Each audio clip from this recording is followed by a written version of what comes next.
suis Grégoire Loustalet, avocat associé au cabinet LWM. J'accompagne les entreprises dans les problématiques juridiques et fiscales qu'elles rencontrent dans leur développement.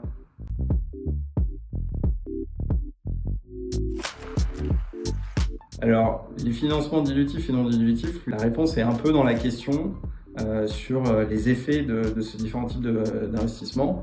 Le dilutif, en fait, concerne les opérations qu'on appelle de haut de bilan, qui sont généralement les augmentations de capital, levée de fonds avec entrée de nouveaux actionnaires.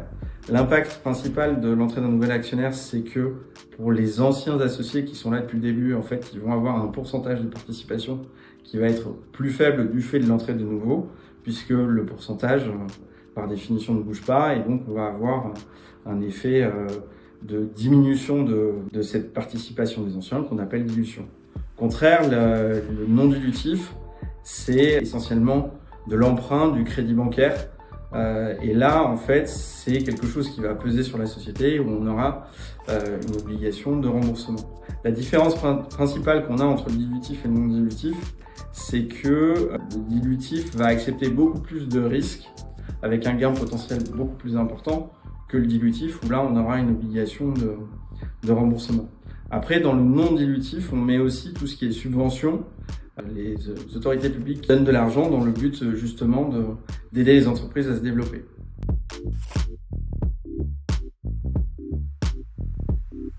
On a différents outils qu'on peut avoir, c'est assez varié. Le premier va consister à laisser des possibilités aux associés fondateurs dans un pacte d'associés de pouvoir se reluer en rachetant des actions pour augmenter leur pourcentage après un effet de dilution, ou la mise en place de BSPCE dès lors qu'on remplit les conditions qui vont être réservées aux associés fondateurs. De cette manière-là, le pourcentage qui aura été réduit en fait par l'entrée de nouveaux associés investisseurs va pouvoir être limité, si je puis dire, par l'effet d'attribution de nouvelles actions qu'il faudra bien évidemment payer. C'est les principaux dispositifs. Généralement, on a aussi des mécanismes qui sont mis en place en parallèle de type ratchet, mais c'est pas des choses qui sont très courantes sur les premiers tours de table et qu'on voit généralement apparaître à partir de la série B ou C.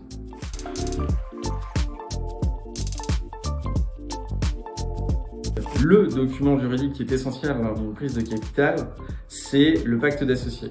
L'objectif du pacte d'associés, c'est vraiment de régler les relations entre les différents associés, de fixer les objectifs de sortie généralement et d'organiser en fait ces dispositifs pour éviter au moment où on a un rachat potentiel ou l'entrée d'un nouvel investisseur qui veut reprendre pour développer un peu plus à un tour suivant, d'organiser en fait la sortie des précédents investisseurs et d'éviter toute difficulté. À mon sens, c'est vraiment le seul document qui est vraiment important d'un point de vue stratégique. Après, sur le fond, au moment où on fait une levée une augmentation de capital et qu'on souscrit au capital, on va avoir un bulletin de souscription à remplir et qu'il faut impérativement renvoyer et procéder au règlement pour pouvoir obtenir ces actions.